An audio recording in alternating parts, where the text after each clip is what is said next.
I'm Martha from Belle Flowers and Garden Center. We've created these instructional videos to give you some good guidelines on how to create the most beautiful winter displays. We suggest that you watch them first and get a few tips and pointers, and then go back and re-watch it while you're creating the display. You can always put it on pause, take a few minutes to go through that step, and then continue on.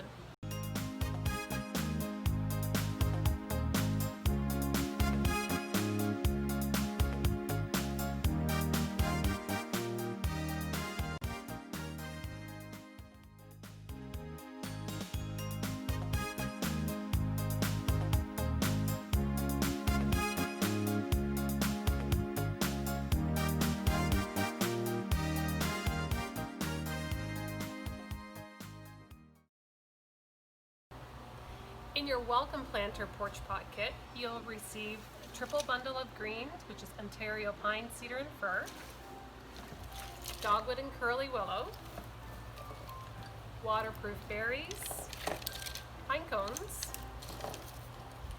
red root balls, red milo berry, a buffalo plaid ribbon, which is one of my favorites this year, and a welcome sign, as well as a soil-filled pot of your choice, whether being a 10-inch or a 12-inch insert pot. I tend to start with the Ontario cedar. It helps to create the shape of my porch pot, and when I am putting the greens in, I'll use this to create my shape, and then I'll use my fir and my pine to add softness to the outdoor pot. So I start at the back of the porch pot, and that will determine the height of the outdoor container or the finished product. You can look at how the greens tend to kind of softly flow to one side. I kind of like drape and flow. When you do put that into your pot, I tend to do the stems in the center portion and have the soft drapey flow extend past the pot.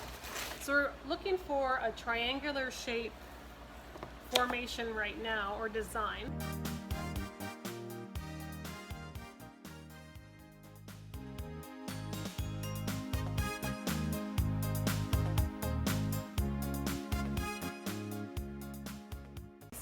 Clean stem. That'll help the insertions go a little bit easier for you as well. And I can make one of these pretty darn quick, but I've had years and years of experience. I tend to not throw too much away, using everything that, all the little bits and pieces. Just make sure to push them firmly into the soil. So I find that if this green tends to yellow a little bit, with the fir and the pine extending past it, you can kind of camouflage that yellowing as well, but it is a good base for your outdoor winter pots.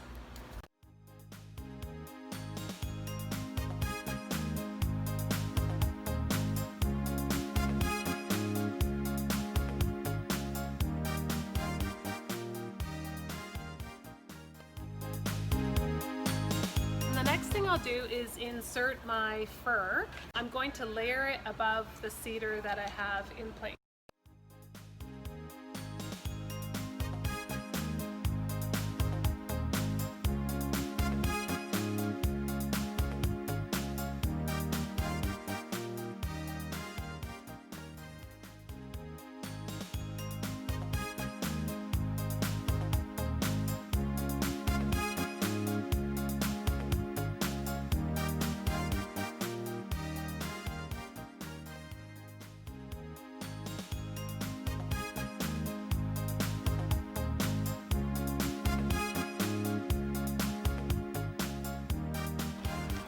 So you can see that the noble fir extends past the cedar. You don't see as much of the cedar anymore, and it's starting to take a really good shape right now. It's looking good. So then we're going to add in our Ontario pine. That'll be our next step. I find right now that you do need the pine because you do have little spaces, some little holes and so on, but because the pine is very soft, it'll fill that up quite nicely, and you'll have a really nice base for all your decorations to go into.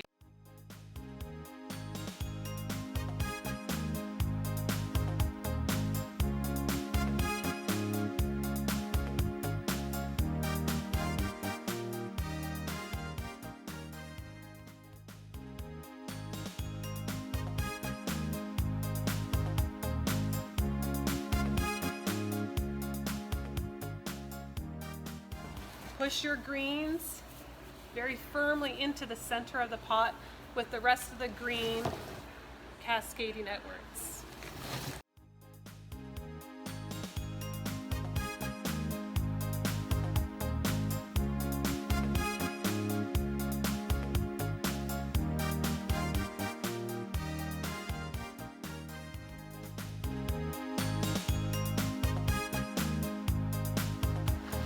And there you have it. That's what it should look like, or fairly similar. So this is a one-sided display, so nice and full through the front here. But if you turn it around to the back, I didn't leave any gaping holes. I kind of tucked all the little bits and pieces that were left over. I added those to the back of the container just to kind of fill it up a little bit. And now we are ready for decorating. One thing I like to recommend when you have completed your urn to this point is to actually take it and put it into the decorative container that you're using for the base. That way it'll give you some perspective if you need to like make it a little taller, a little bit wider, a little bit fuller.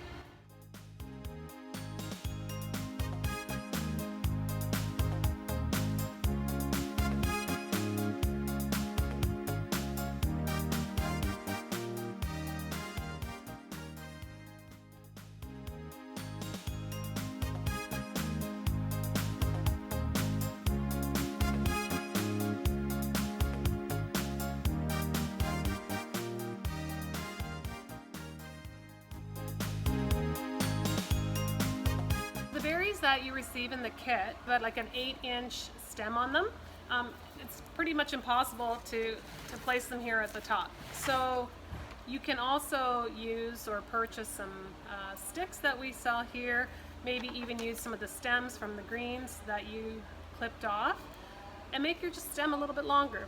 I'm using floral tape, but you can easily use like your Scotch tape, Davy tape, electrical tape, anything that'll get the job done.